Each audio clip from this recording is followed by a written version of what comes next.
welcome to the ride. I'm in Deerhurst in Gloucestershire, about 2 miles southwest of Tewkesbury, and I'm in search of the corner of Saxon England.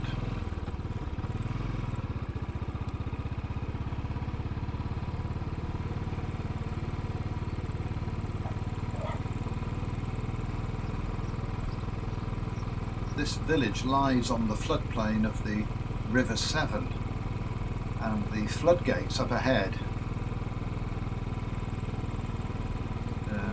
are clear evidence that it floods around here quite a lot. I don't know when they were erected, relatively recently by the look of it, but they are obviously there to protect the greater part of the village from the River Severn when it spills over onto its floodplain.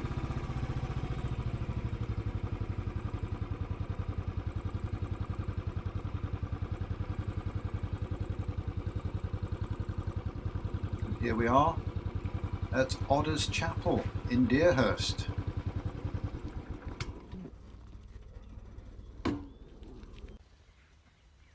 It's one of the most complete surviving Saxon churches in England, and it lay undiscovered for centuries, its walls hidden by the rambling rooms of a 17th century farmhouse known as Abbot's Court.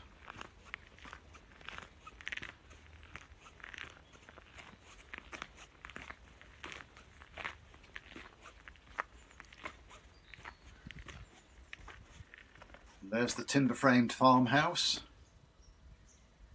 still next to the church, the Saxon church, which once lay under similar timber framing.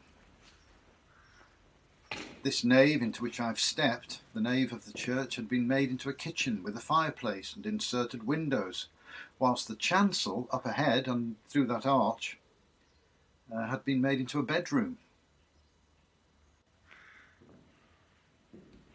The chapel had lain forgotten until 1865, when the Reverend George Butterworth rediscovered it. The main clue was this Odda stone.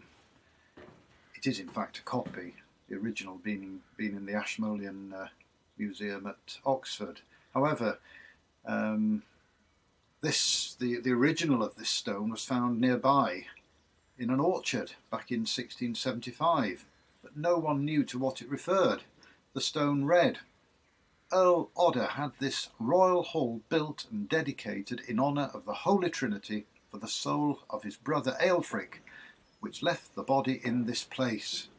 Bishop Ealdred dedicated it in the 2nd of the Ides of April in the 14th year of the reign of Edward, King of the English." So the stone said, Earl Odda had this royal hall built, but the inscription remained an enigma for centuries. What was the royal hall to which the Odda stone referred? Then in 1885, whilst a house in the village was being repaired, a round-headed window was discovered behind the plaster of one wall, and when more plaster was stripped away, it became clear that the house had once been a church with a nave and chancel.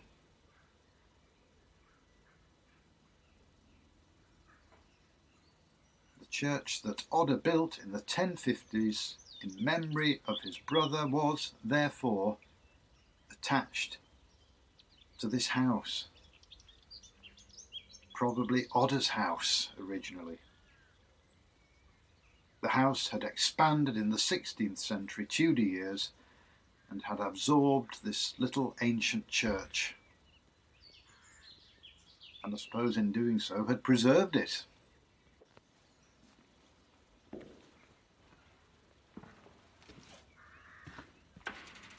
So, it's now time to leave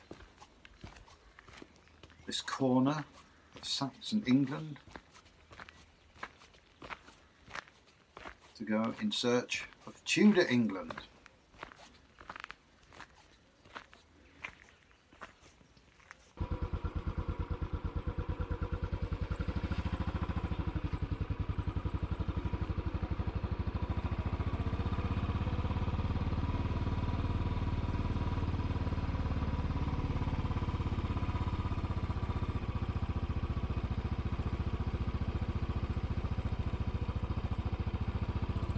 And as I leave Otters Chapel, I'll be riding once more through those floodgates. There they are.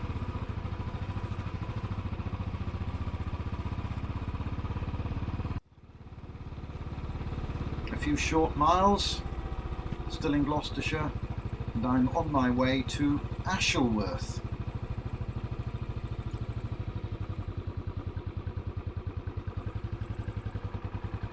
A lovely old finger signpost there, and in the distance you can just make out Ashleworth's church steeple.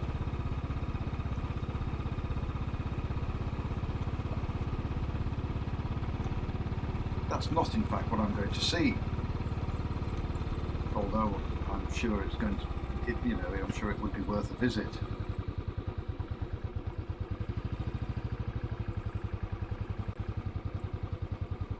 Here we are, the England of the late Middle Ages at Ashleworth, a few miles from Deerhurst.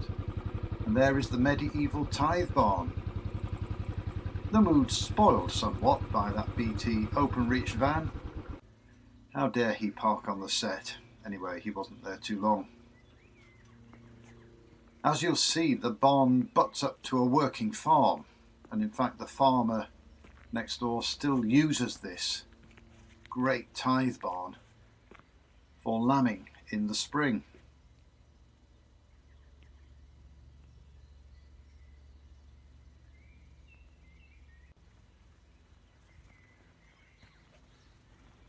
But for the rest of the year, the Tithe Barn is maintained and preserved by the National Trust.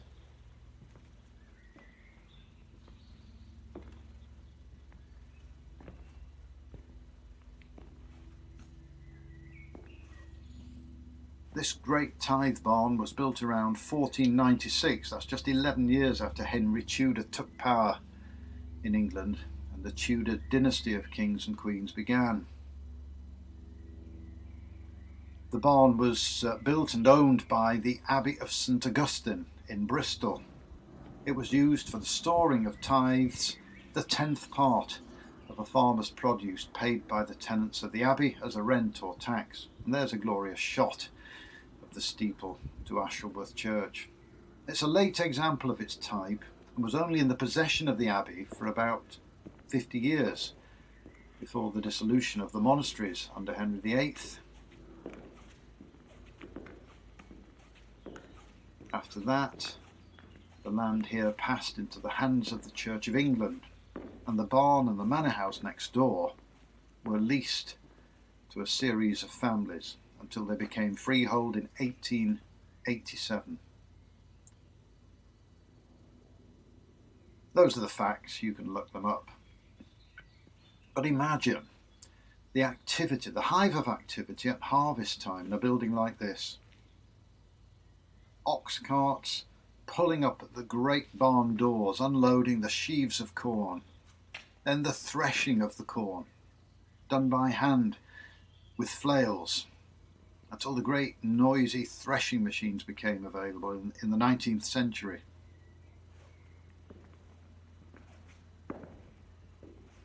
The windows and the open doors allowed the breeze to pass through the building, which helped with the work of winnowing, separating the grain from the chaff once the threshing had been completed. The harvest could be stored in the barn, perhaps some of it even threshed during the winter months.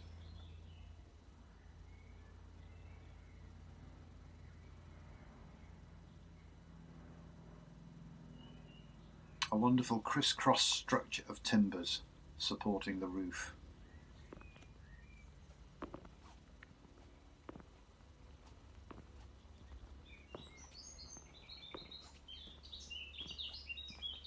And the barn with its buttresses sharing some of the characteristics of the ecclesiastical architecture of the people that founded it and owned it.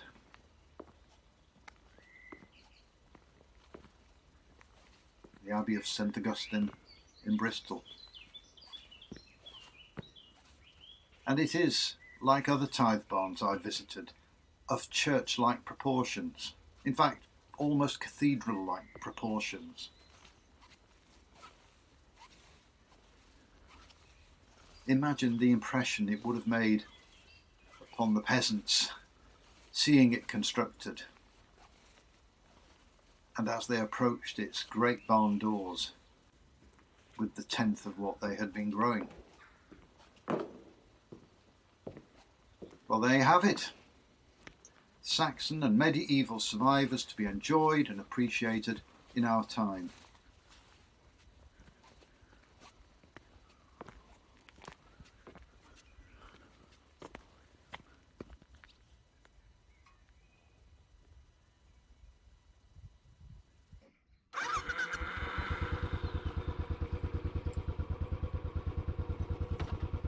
And now it's time for me to rejoin the delightful network of little lanes around here and be on my way.